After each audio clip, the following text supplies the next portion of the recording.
Welcome everybody to Week 3 Fantasy Football Showdown. Tonight's game we're going to be highlighting is New England Patriots taking on the New York Jets. So, how does it feel to be into Week 3, fellas? Depressing. Depressing. Why? What's depressing about it? It's football, man. That we're back. It's something The that game itself is depressing. Week 3 is probably exciting, but this game is depressing.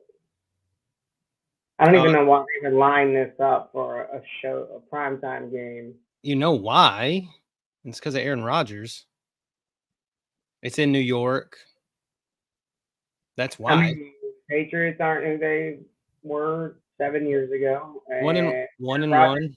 Played 1 minute last year, so I don't know why they lined this up. It's just they wanted to see Aaron Rodgers put butts in seats, and they wanted to give him another chance to do it in prime time. And sure. Go Saints. As Brad, yeah, I see that, Jay. Thanks for starting off the chat. Great. Giving him a big head. But no, as Brad would attest to here, we didn't think Jacoby Brissett would be the quarterback at this point. I mean, I feel like we'd have Drake May at this point, and not old Jacoby. So what's good? Yeah, I don't know. They need to make a QB change quick, like Carolina did, real quick. And Jacoby's it's just like watching paint dry sometimes when he's out there. But I don't know. Like, what do you think, Brad? Like, you're just sitting there, like, and I'm like, I feel like the wheels are turning. Like, you got a thought. Sorry, I was just wanting to let everybody else get in a little bit their thoughts. But no, I guess even as a Jags fan, I mean, it's been a very depressing last 2 weeks here, kind of building up. We thought we had it kind of fixed a little bit. The media, at least the local media, thought they had it fixed a little bit as well. But unfortunately, it's been a little bit of a regression, kind of same thing that was happening from last year. But fantasy team, we'll get into the fantasy news. I did pick up a W last week, so got back to 500. So that was the one saving grace this week after watching the depressing Jaguars play at home and pretty much do nothing at home for 4 quarters. So that was a little bit tough, but turning it back towards the game this week. Yeah, I mean, I think that it would maybe have been a little bit more intriguing if we had the rookie quarterback starting, as Cody was saying, with Drake May, and kind of getting that prime time showing so the whole world can kind of see what, Drake May has, in addition to having this sort of Aaron Rodgers effect in the New York market. It kind of all made sense, but I guess they didn't think that Jacoby Brissett would still be starting at this point. I think they probably just are afraid of the Bryce Young effect. I mean, I'm sure we're probably going to go into that a little bit later on into the show, but I think when quarterbacks start kind of putting their heads down and start looking for the rush because they've been hit so many times, it's almost like a beaten down boxer kind of constantly, flinching towards shots that aren't even there anymore. So, we'll see what happens in this instance. I mean, that kind of can just catapult us kind of straight into what we were. I mean, some stuff that happened this week, and I know you just alluded to Bryce Young and Phil. Please chime in if you're about to say something about the last game. I was going to say, what do you think the chances are that they bench Brissett in this game?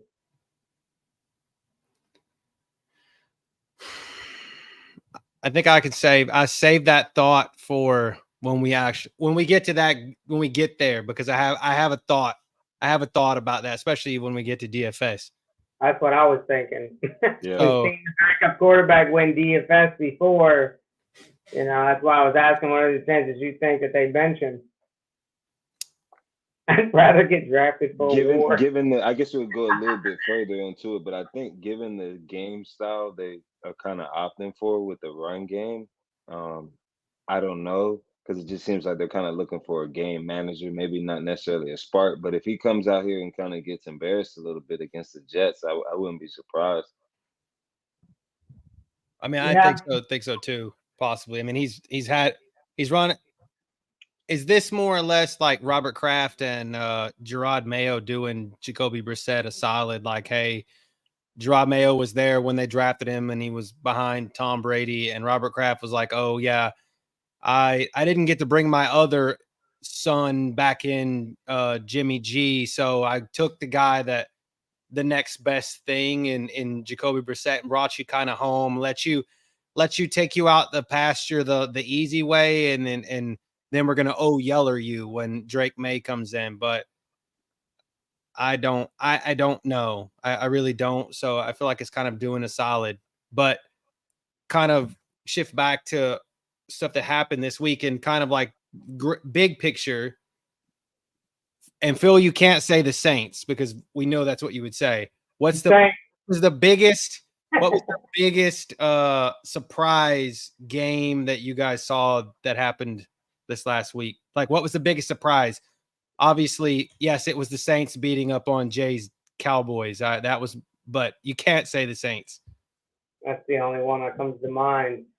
Actually, I guess the Bucks versus the Lions. I think I know I picked the Bucks last week, but I think You you did guys call were it. both You did call both it. on the Detroit wagon, which rightly so. I think a lot of people were. I mean, given the skill set and what they've been able to accomplish. But the Bucks did make the playoffs last year as well, and they're playing strong this year. I think I would say that would kind of be a sort of a surprise. But outside of course the Saints, I can't think of anything else. Mine is the Vikings. Mine's the Vikings beating the 49ers, man. Sam Darnold. You called that one too. You literally said, "Oh, what about Sam Darnold coming in?" And I was like, I think Brad had a time machine, went in time, or maybe like slept through it and just had that deja vu moment and was like, he called the Bucks beating the Lions. He called Sam Darnold actually balling out. And I was like, is there something that I'm missing here? But I thought it was that was my thing. But we did say that he knew he knew the defense too. After that week 1 loss in fantasy, I had to got back going with the meditation a little bit. You gotta feed every part of the body, mind, and soul. And I think that kind of helped me out there. No, I think the season's starting to kind of it's starting to play a little bit more what we were kind of thinking it was going to play sort of at the beginning of the year, and just kind of predicting off of that. We've been really high on Marvin Harrison Jr. We've been really high on even like McConkey at the beginning of the year. I think we even highlighted Brock Bowers. A lot of those things are starting to come to fruition now. I think Brock Bowers had 9 receptions for 98 yards last week, so that was a great game. I mean, we called that Arizona. I didn't know it was going to be that bad. No. We didn't think it was going to be that bad, but we did literally say that Brad again said, get Marvin Harrison the damn ball. And I think Kyler Murray was listening and he got him the damn ball and he balled out. He looks like a first round wide receiver, somebody that you would take in fantasy kind of in the second round. I mean, put up 30 plus points. He looked like good. His father. He looked consistently though. I think so. Going forward, I think that Kyler Murray's found him. He's found where he's gonna be, and I think that he's kind of got Marvin Harrison's got his sea legs under him, if you will. Like he's made his place into the NFL, which he didn't do a lot of off-season training. He didn't play it really in the preseason that much either, and it just took a minute. So I think that we're going to see that trajectory.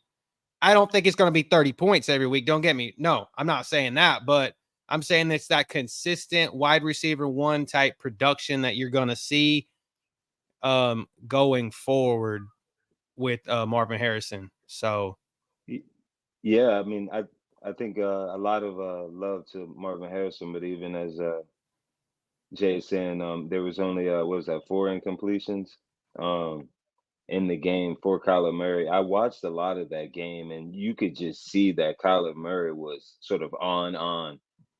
He had a lot of plays where he was sort of able to break free, and that one throw to Marvin Harrison, I'm not sure if that was a touchdown. I don't think that was a touchdown pass, but just to escape free to the left side, kind of throw it all the way down the field on a beeline straight to Marvin Harrison Jr. That was artwork. that was vintage sort of Kyler Murray while they drafted him. And so that's sort of good to see, just from a game of football perspective, to see the quarterback position being played in that manner and that so effectively. And we called Chiefs and Bengals too. And that kind of can shift kind of like to the news segment that I have brought up here. It's bookended. I feel like it's bookended by two Chiefs running backs. The departure of Isaiah Pacheco with a broken fibula. He has to have surgery, so he's going to be out. And then the return of the prodigal son here, Kareem Hunt, who was let go back in 2018 due to that matter where he struck a woman, I believe, pushed her. Did he hit her, push her, something along those lines? And they dismissed him and let him go. And then he went to the Browns and hung around for about 3 years, I think. And then now or maybe 4, I guess.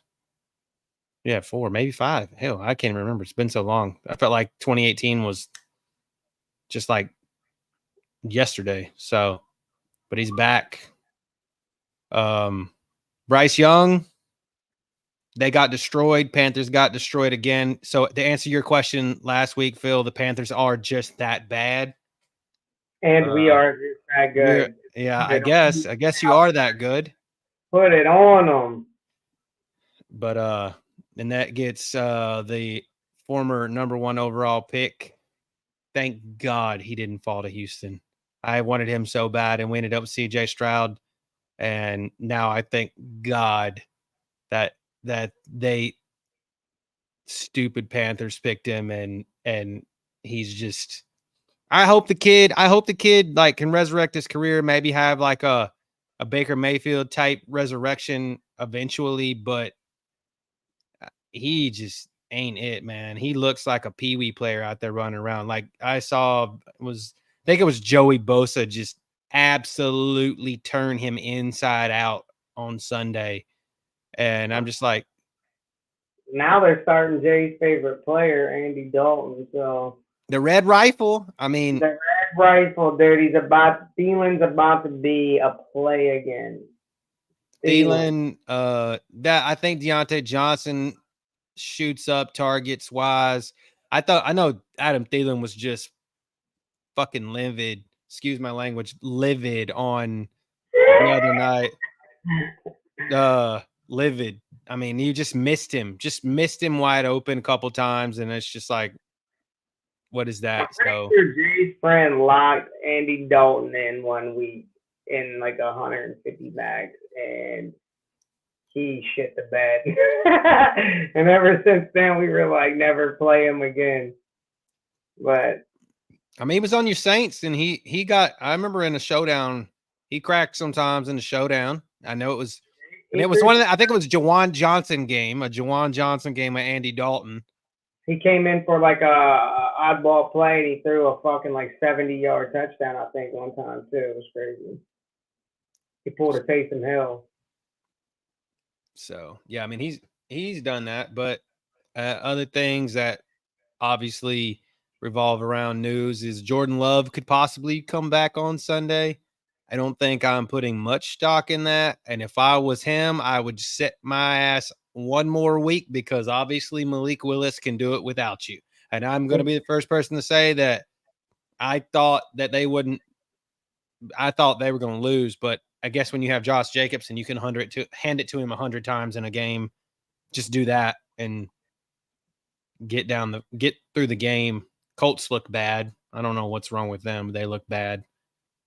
And then Tua, he's not retiring. He's going on IR. I don't know, man. I don't remember if y'all remember that commercial from the 90s. Your brain on drugs, and then this is your brain, and it's your brain on drugs, and it's an egg, and then after it's on drugs, it's smashed and fried in a pan. Yeah, I hope. Man, for his sake, dude, just take your money. You're paid, and just be done with it. Yeah, he's gonna die out there, dude, if he gets hit again like that. I just don't. I don't want to see it. I don't want to see him get hurt. I can't. I can't sit there and watch him do this one more time, like conscious effort. And then the fact of that it was Damar Hamlin that hit him out of all people. Yeah, that's wild. Out of all people was Damar Hamlin that hit him and did that. And it's just crazy. So, yeah.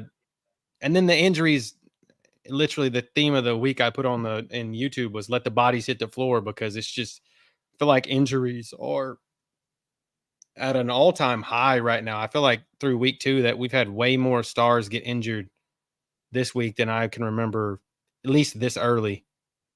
But from a fantasy league perspective, this is where if you get a little different, if you keep working those waiver wires, keep checking for the waiver wire video graphic that comes out from Ballers and Briefs, to stay up on top of that.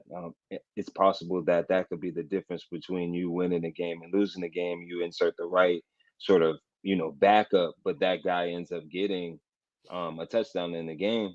That could be the difference between winning and losing, especially in these deeper leagues. So injuries always open the door.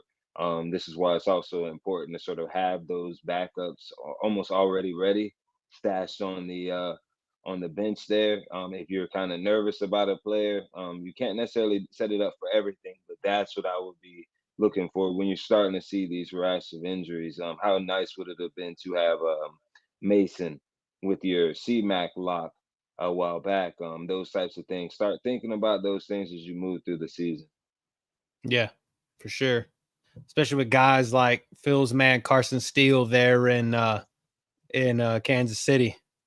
I think he's going to ball out, even though Kareem Hunt, I know they just signed him to the practice squad, but I could see Carson Steele balling out. Like Andy Reid, like, all right, you big sunshine looking ass, get in here and like just tote the rock. Like, like he that's did what I can fumble though once last week, which kind of made me a little worried about him from a fantasy. I don't know, man. It Gotta is. take some risk to win in the big league. Yeah. No, and in the actual football game, you gotta take some risk. Yeah. So I guess we can hop straight into some DFS talk. A little bit of Millie action.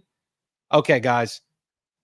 This is, I can't even fathom this ever happening ever in my life. How Daniel Jones showed up in a Millie maker. Jay said he was locking in Daniel Jones. A couple people that I looked at too, they were locking Daniel Jones. I think it's like like I said, I grew up in Redskin town, dude. When they play the Giants or anybody, it's usually pretty high scoring, or it was back in the day before all the roster changes. But I just chose not to go that way. I did lock Commanders quarterback in cash lineup because of the value, but to be honest, Daniel Jones didn't hit Millie maker value, and he was feeling nuts. So there's that again showing up. We can kind of hop this real fast. And he stacked it. Madness, I think, as we're talking about it right this very second, it's possible. I mean, I'm saying like this exact second in time, not season wise, but if we're talking just in the sample size that we've had from week 1 and 2, yes. First off, Mahomes has the most interceptions thrown right now. He's looking like Jameis Winston, so I wouldn't even rank Mahomes and Allen right now in the top 5. If we're talking about right now, no. Like this very exact second through. You gotta get my man Derek Carr top 5 slot. Boy, he's on point, and I don't even like him. I mean, that's the thing. The Saints offense, 90 some odd points. They've scored over 40 the last 3 games that they played. Counting our last game last year. We are popping, boy. We're looking like the Drew Brees Saints. Obviously, it's not Derek. Derek Carr was not the problem. It was the offense. Clint Kubiak's offense. That tried and true formula. West Coast passing scheme, stretch runs. It works. It works for Kamara. Works for Carr. Yards, it makes it easy to throw the ball downfield too. Kamara was eating. Dallas didn't know what to do. Who was in the Millie last year, week 2? Daniel Jones? I mean, these dual threat quarterbacks that are cheap are going to always end up in these final millies or, big GPP contests because they're cheap. They allow you to pay up elsewhere, and they're a quarterback. So they're going to get you points, and they're dual threat. He runs. He has 32 rush yards. Emu.com, Josh Allen, man. I mean, Cardinals D, that had to be just a fill-in at the end. He was probably like, this is all the salary I got left, and played Cardinals. It's not like that was a smart play. It just panned out. I don't know where you got your stats from, Jay, but I don't see it. It wasn't in week 2. I'm looking, and I don't see him. It was Brock Purdy. Maybe the year before. I could see that maybe a couple years ago. Last year, I think it was. You got to know, too, that Daniel Jones, he stacked him with neighbors. Week 16 Millie Maker of 2022. He was in there. He was stacked with Saquon Barkley and Richie James Jr. Creepy. Yeah. What's also interesting about this Millie Maker is that they went with 3 running backs.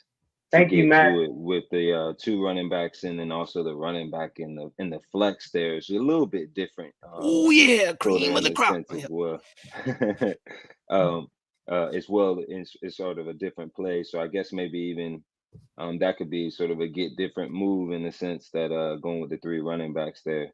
Because I think last week there wasn't 3 running backs, but I have to double check the first week.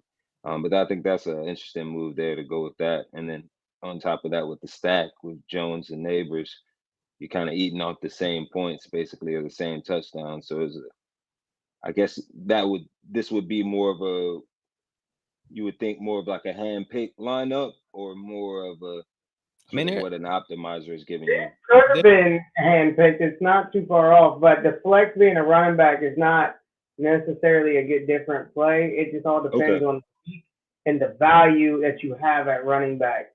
So if you can get value at running backs, like Mason was good value because we knew CMC wasn't playing. So he was cheap.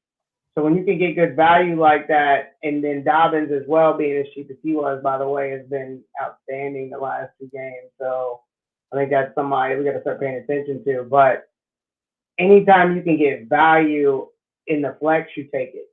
Whether it's a wide receiver, like I think last week or this week, it could have been Iosivas was good value for a flex spot if you needed it.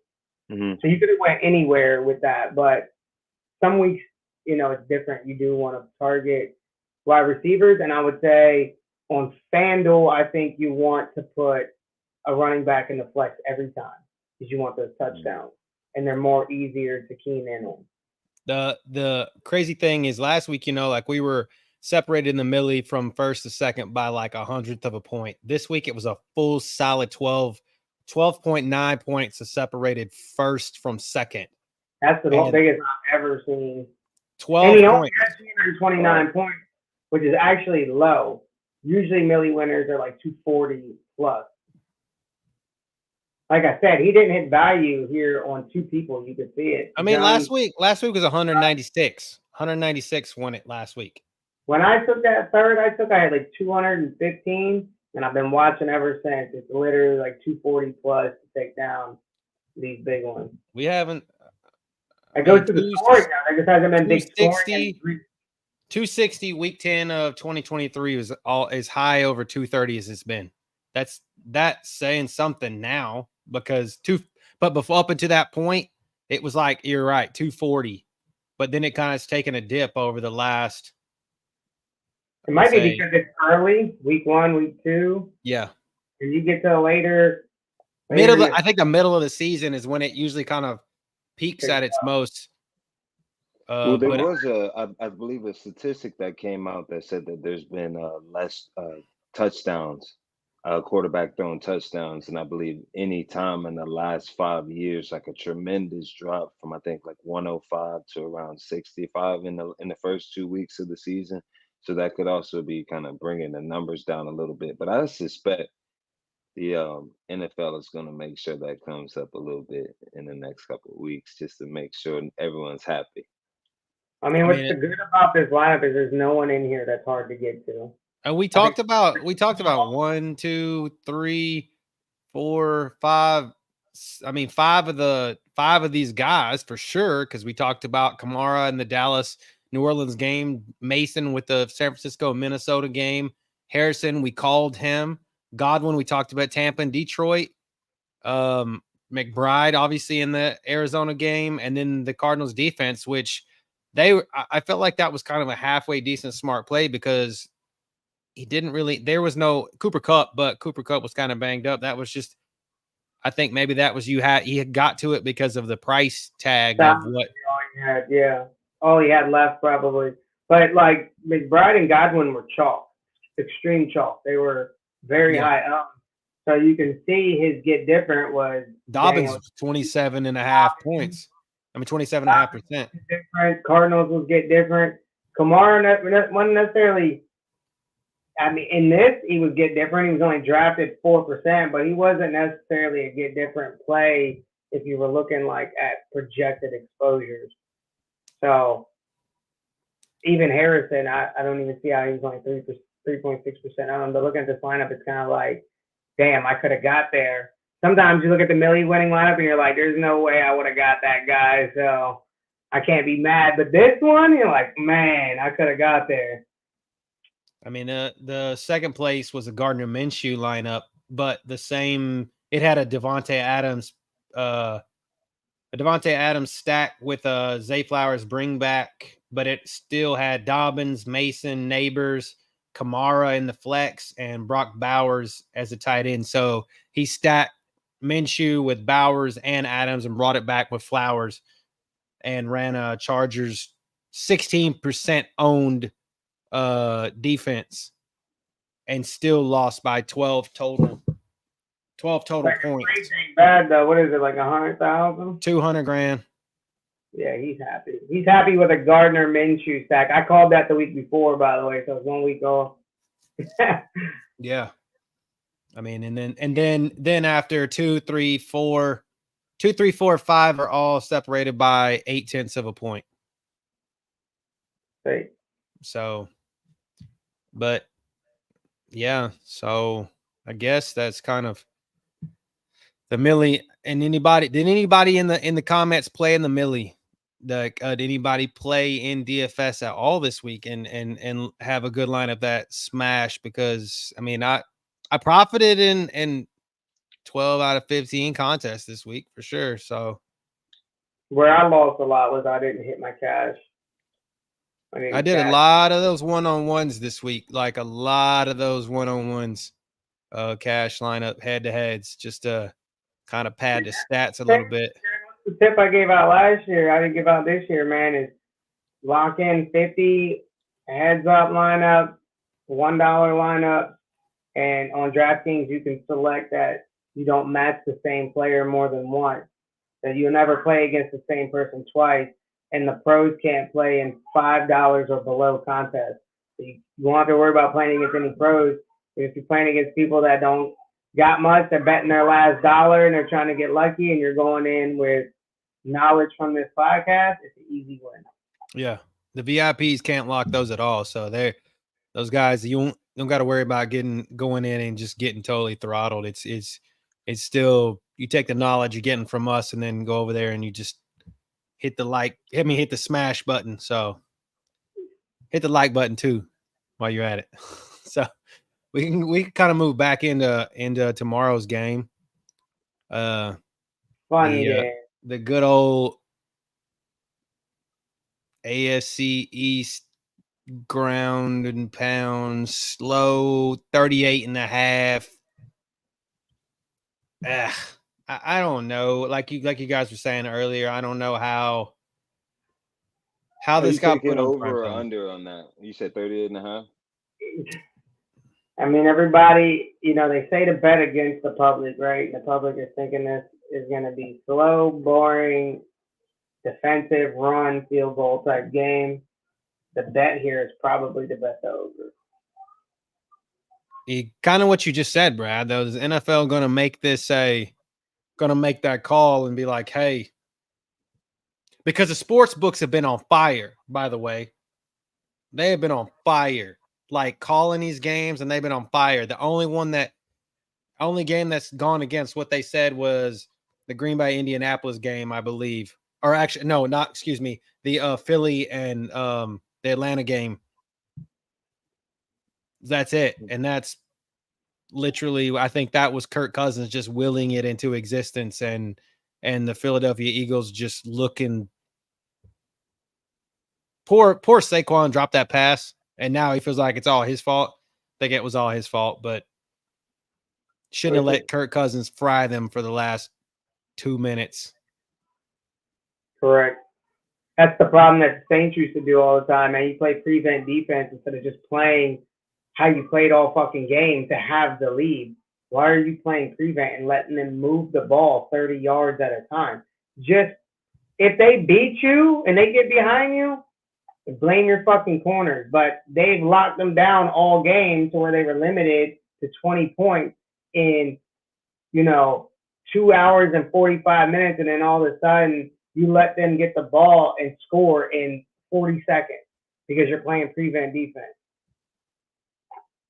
Yeah, that's probably true. Vegas made the call. Well, I watch the Manning cast when I watch on Monday nights just because I like the game, right? So I was watching it, and the last guest that they had on was Matt Ryan. So 2 minutes left. You got Peyton, and you got Matt Ryan sitting here talking how to work this drive. Matt Ryan literally calls the drive. And obviously he works for CBS now and calls games anyway, but this dude's out here saying, okay, here's where the ball should go. Here's what we're going to do. I'm going to run this play, and basically dude calls out what happens, right? And these guys that were elite quarterbacks in their time, again, obviously most people are only going to ever remember Matt Ryan from losing a Super Bowl 28-3. And I'm only ever going to remember that Super Bowl is because me and Phil were literally lit to death during that game. I took off the next day. But so the Matt Ryan should be given more credit than that. And he was calling it like, here's where the ball's got to go. And bam, it was going there. And he's like, this is such like cookie cutter coverage that they shouldn't be running. Like they shouldn't be running it, like what you just said. So I felt like that was a good one. So that's where I think the money ended up that way. But this game here, I hope so. The question is, does it have the potential to? I think it does. Oh, yeah, absolutely. But you have to know something, too, and I don't know if this is coaches or if this is Aaron Rodgers, but when Aaron Rodgers was on Green Bay, they had, I don't even know how to say it, but they snapped the ball fewer times than any team in the NFL. Like, they purposely delayed the number of plays they ran every game. It was part of their strategy to not allow the other teams to get a lot of plays off, that they would just milk the clock more than any other team. So I don't know if it was an Aaron Rodgers thing or a Green Bay thing, but if it was an Aaron Rodgers thing, you can expect to see it here, and that'd be another reason this game is just slow and boring. But if not, if he's throwing it down and, they're running them hurry-up plays, I think it could go over 38. So I did think that this game has, I went and pulled the guys that are looking like they're going to be the highest owned right now. I don't think I've ever seen on both sides, both teams here. I don't think I can ever remember to tell you that there were two running backs that were the highest two owned players on one team. Can you guys think of a time like in recent memory, two running backs, when you have Rhamondre and Tony G over here? I can't believe, maybe? Huh? Chubb and Hunt? I think that's probably the last time. Maybe when that was 3 years ago? Yeah. 2 years ago? But other than that, I can't think of like two running backs that are What's good, Scorpio? 35% owned or more. I What's up, mean, Scorpio? I think if you want to get different in this game, you might want to start locking kickers or defenses in your captain spot tomorrow for DFS. Because everybody's going to be all over Brees Hall, Rhamondre Stevenson, and to be honest, another good player, and he might not be super high owned, is Hunter Henry. Man's got the highest target share on a team. 12 targets last week. He had 50% of the targets last week, and he's got 34% on the season, which is higher than everybody on the team. And we've seen Hunter Henry, do good things in the past. So that might be a good play tomorrow as well in the captain spot. Definitely in the flex, you should have him. Oh, yeah, I think he needs to be there for sure. Yeah, I think with Rhamondre Stevenson, I think he rushed it 21 times in the first game, 25 times in the second game. I just don't see them going away from that formula. And then coming right off of the back of that with the Hunter Henry play, I think they like that formula, especially with Jacoby Brissett. He's the sort of the middle of the field type of thrower. That's where he wants to get the ball to in a lot of situations. And we just also have to be mindful too. Of Sauce Gardner, and just as Phil was saying, of a potential sort of a defensive play, because of the fact that with Sauce Gardner able to sort of take away a lot of the passing game, that could force sort of a lot of 3 and outs, and then potentially even some pick sixes. So they definitely have the defense. I think last year Jets defense was a little bit more formidable than this defense, but they definitely still have the weapons to be able to make a showing tomorrow. And it seems like a type of a game where you're gonna have to dig a little bit to kind of find, I think, the guy that ultimately goes off. The important injuries: center for the Patriots, David Andrews, is questionable with a hip injury. Juwan Bentley, one of their linebackers, is out with a shoulder injury. They have two of their tackles. One's out, one's questionable. Jabril Peppers, one of their safeties, he is questionable with the shoulder. They have a guard that's out. Dietrich Wise, one of their defensive ends, is questionable with a shoulder, and another one of their linebackers is out with a knee injury. And then on the Jet side of the ball, Jermaine Johnson, one of their linebackers, he's more of an edge rusher type. He is out with an Achilles injury, and CJ Mosley, linebacker, is questionable with a toe injury. But other than that, for the Jets seem to be at full strength. So I think that this does lend itself to a Hunter Henry type game, because you're going to have Sauce on the number one, I guess maybe Polk, whoever, Osborne, whoever they decide is going to be the number one this week, Demario Douglas, and then you got DJ Reed on the other one. So it lends itself to the not having a super cast of linebackers totally available. If CJ Mosley does sit out eventually, Hunter Henry could be there. I think, of course, another get different plays is just sort of piggyback off of the success of last week. I believe Braylon Allen had 2 touchdowns last week. I know he only had about 7 or 8 carries, but I think this game, I suspect he would get additional carries, especially if this game sort of gets away. They'll probably let him get a little bit more of the carries and don't allow Hall to get hit any additional times if not necessary. He's had an injury history in the past, and usually when you score a touchdown, they at least like to go back to you a couple times to see if you still got the juice this week. That's sort of a get different pick, the backup running back for the Jets. Yeah, I mean, even without getting different, Brees Hall's like 90% owned, so good leverage against him is Braylon Allen for all the reasons that you said. And Touchdowns too. He had 13% targets last week as well. So 7 carries for 33 yards and a TD, and then 4 targets, 2 receptions on 4 targets for 23 yards and a TD. Braylon Allen. Yep. And, you know, if Brees Hall is going to be 90% owned, you might as well not even play him. Because even if he pops off, you ain't passing nobody in DFS. I mean, in season long, you're definitely playing him. But DFS, have some lineups without him. This lends itself. I'm gonna say this. This could be our Miami Dolphins lineup from last year. Okay. This could be your Rhamondre, Stevenson, Tony Gibson lineup stack here. Okay. Because if we're carrying off of last week, Antonio Gibson had 11 carries for 96 yards, and Rhamondre Stevenson had 21 carries for 81 yards. That's the bulk of their fantasy points right there. I know Jalen Polk had a touchdown, but he only had 2 receptions on 3 targets, okay? And then Hunter Henry took up, out of 24, he took up half of them. So there was 24 targets total, and Hunter Henry had 12 of them.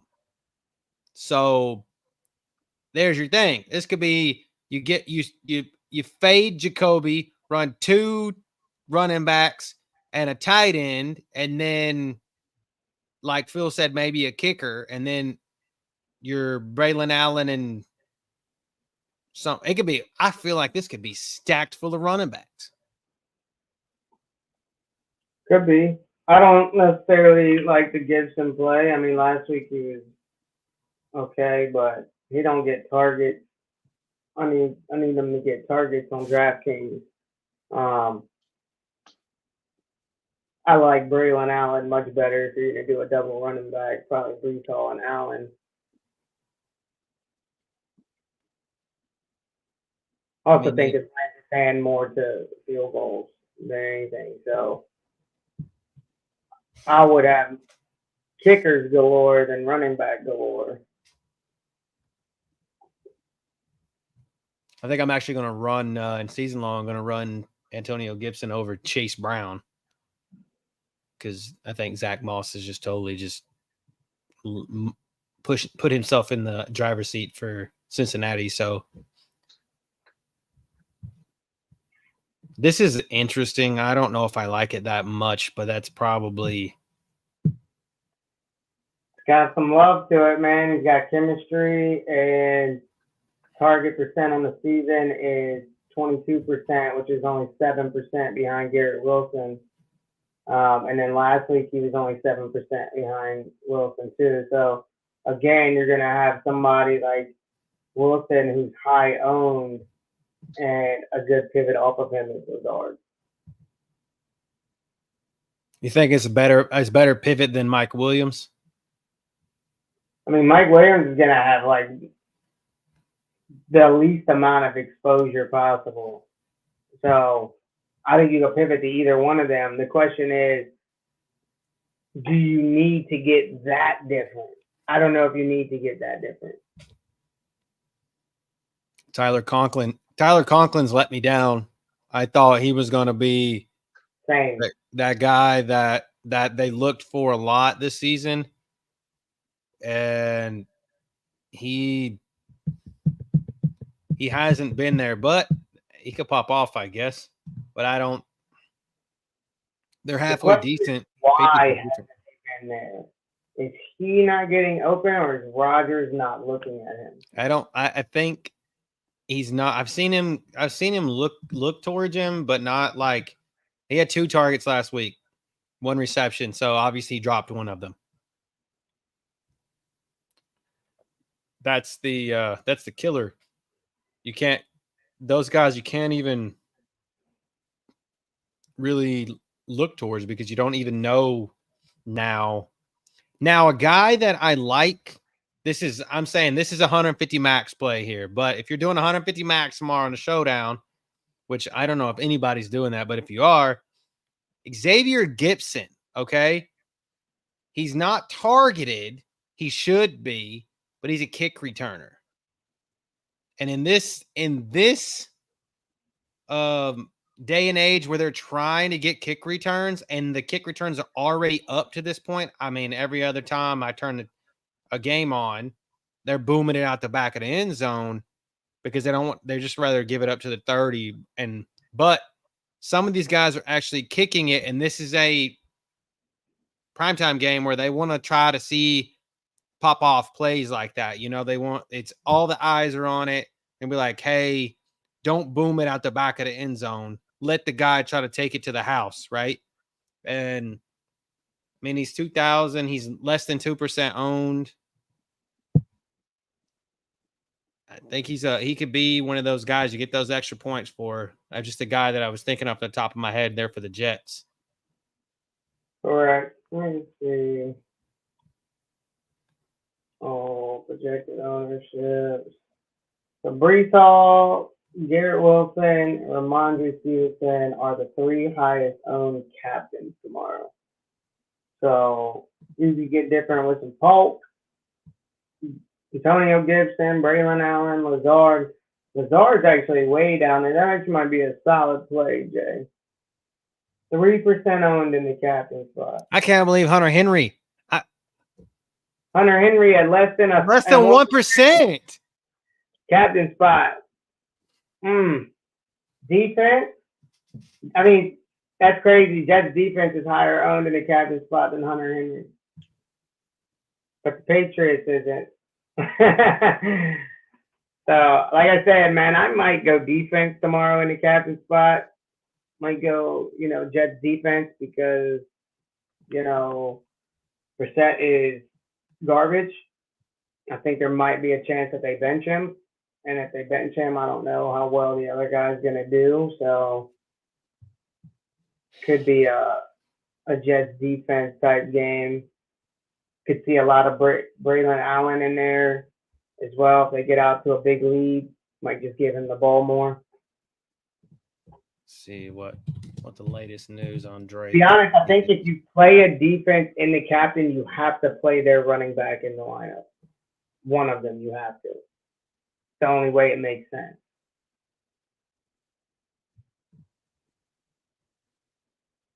Anybody using an optimizer or something like that, make a rule. If Jets defense is in the lineup, then Breece Hall is also in the lineup.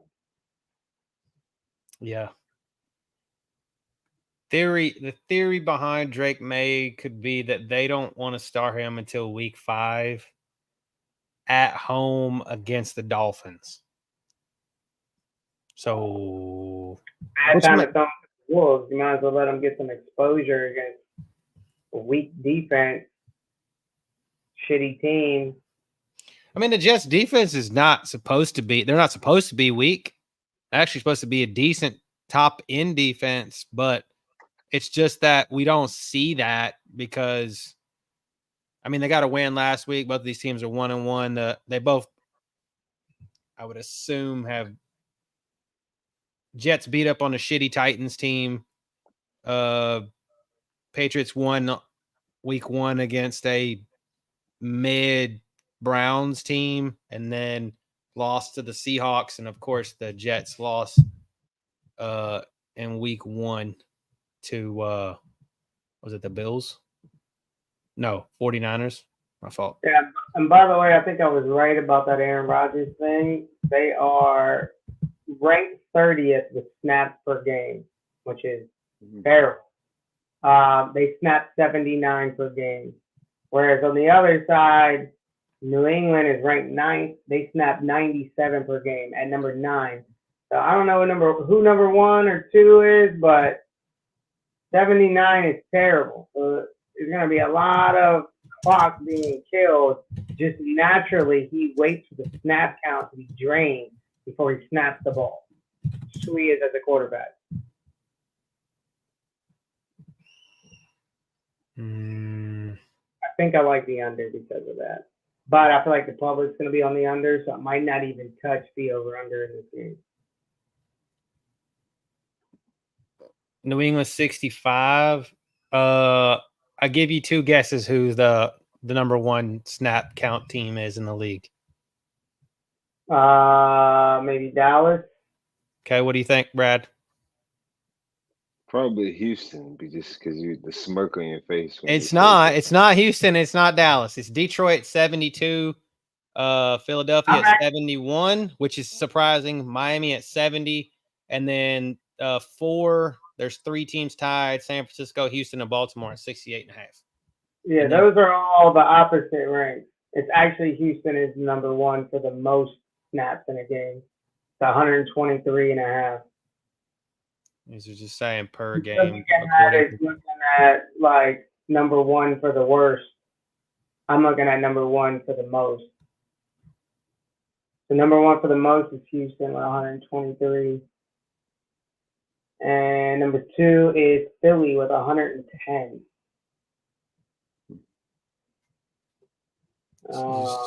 Where's my thing? I want to see. Where are we at on here? Dallas is number 8. 1 too far off. Oh, I might have passed. Oh, I went with week 2. My fault. Oh, damn. New Orleans is 18.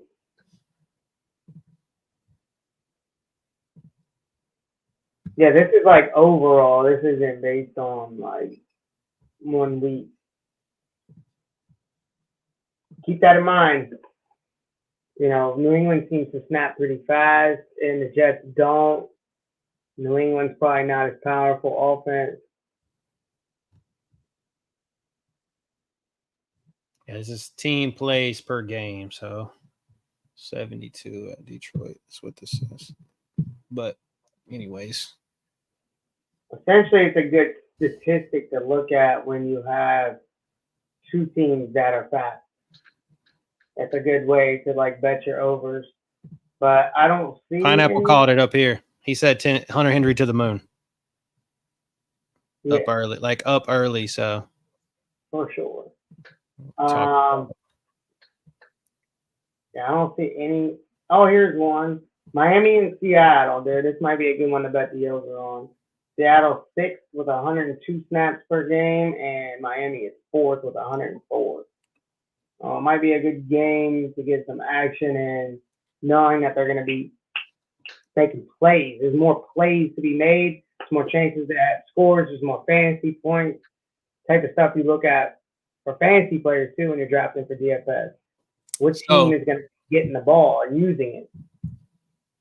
Yeah.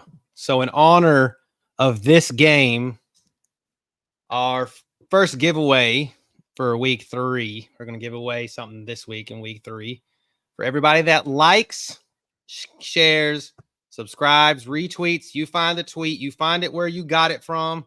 Like, share, subscribe. We're going to put in a drawing, and then we're going to announce it on Saturday in our Saturday show. You get, and this is a collector's item. I know everybody's like, what the hell is that?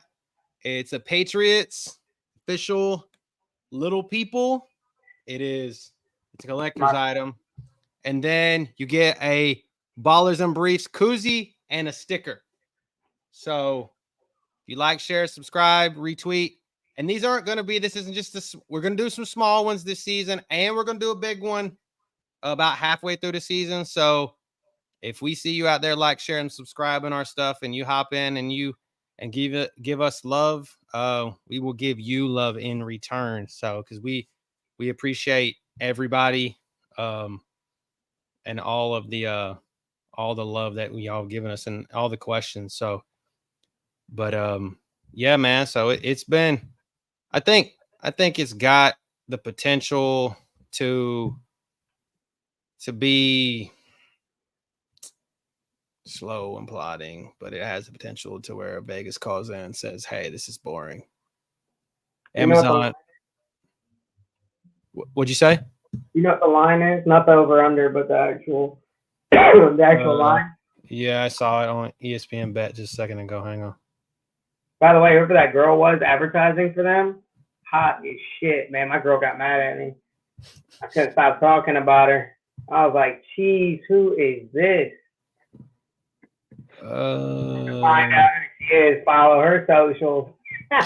She actually has the show like on So yeah, according to ESPN bet, the money line, the money on the Jets, the total is minus 110, and then the money on the Jets is minus 270. No, not the money line. What's the spread? Oh, the spread is minus 6. Damn, Jets -6. Yeah. And this is on ESPN bet. So I don't, I'm just looking at it because I live in a state where you can't bet. So that's just what I'm looking at. Look at your local sports book, which you guys are Hard Rock. So -6.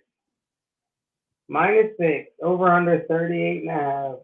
I think the Jets cover that, to be honest, man. The same game parlay right now for them is 3+ passing touchdowns for Aaron Rodgers, 275 plus passing yards for Aaron Rodgers, and the Jets -6.5. I don't see him throwing 275. Plus they run the ball. 1,000. There's no way. And he fucking only snaps the ball 70 times in a game. That sounds like money bet right there. Under. All day. So that's the same game parlay that they have going right now. I like that. Yeah, and then they have a Garrett Wilson, same game parlay as well. 6+ receptions, 1+ touchdown scored, and 80+ receiving yards, plus 400. Yeah, I would not take that. It's chalk, man. Usually showdown, chalk don't go mesh together. So I don't like it. I think it's gonna be Lazard or Williams that does something on the passing end. That is. Wow, that's crazy. Jay.